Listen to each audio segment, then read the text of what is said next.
We're back with Marsha Nadalin, owner of Marsha Nadalin Salon and Spa. You know, in the first part of the show, you talked about the amazing environment and atmosphere that Vidal Sassoon had shown you about the beauty industry when you first got introduced to it, going with your sister.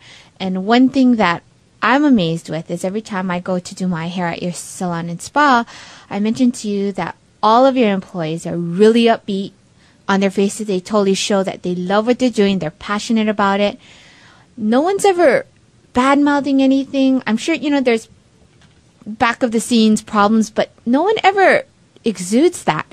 And how are you able to train your employees that when they're in the front, you know, this is the kind of persona and professionalism that you want them to show their customers? Because it also shows in every customer that walks out of there. Right. Yeah, it's a really, I think it's probably the most important part of the business. People come and they expect to get a really good haircut, right? They're coming to Kahala Mall, they're paying their prices, that they're thinking, you know, this is a given, I'm going to get a good haircut. But when you treat them really nice and you say hi to them and you compliment them and you say goodbye to them or you give them service beyond their expectation, then that's what really makes you stand out. You know, I mean, definitely it's important to get the haircutting thing down, the technical side of that, which I am a regional educational director for Tony and Guy. And Tony and Guy, if you haven't heard of them, they are like kind of right up there with Vidal Sassoon. In fact, I believe that, you know, they're leading now. And their whole mission is to upgrade our industry through educating the hairstylists so that they can become better at what they do and more consistent and more professional.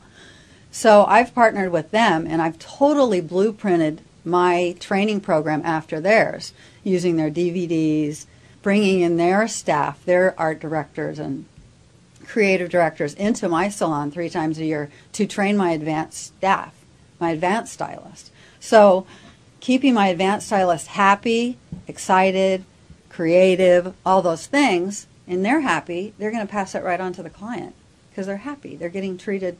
You know, they're getting fed. And, you know, I believe that I'm probably one of the few businesses that is actually taking that on ongoing. You know, we have a curriculum and it's constantly going.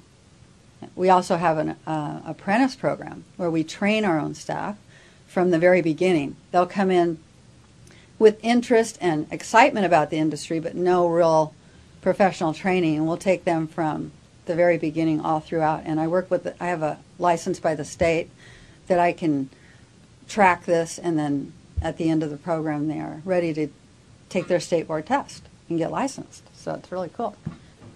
So beyond having such a positive atmosphere and environment for your employees, one thing that I also noticed is that you're such a good role model for your employees because you also are so generous. You're always giving back to the community and doing charitable events and projects. Where did this value get instilled in you?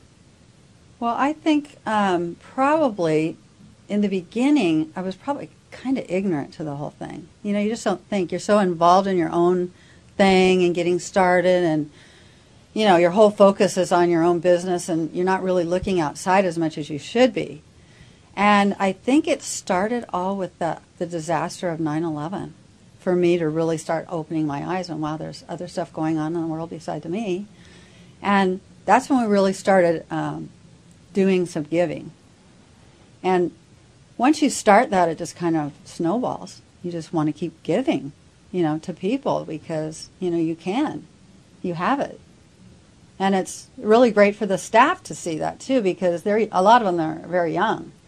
And to get them started at a young age, thinking this way, and if I can lead them, then to me it's really it's a really important part of my position in the salon. Thanks for tuning in. Stay tuned for more on Greater Good Radio.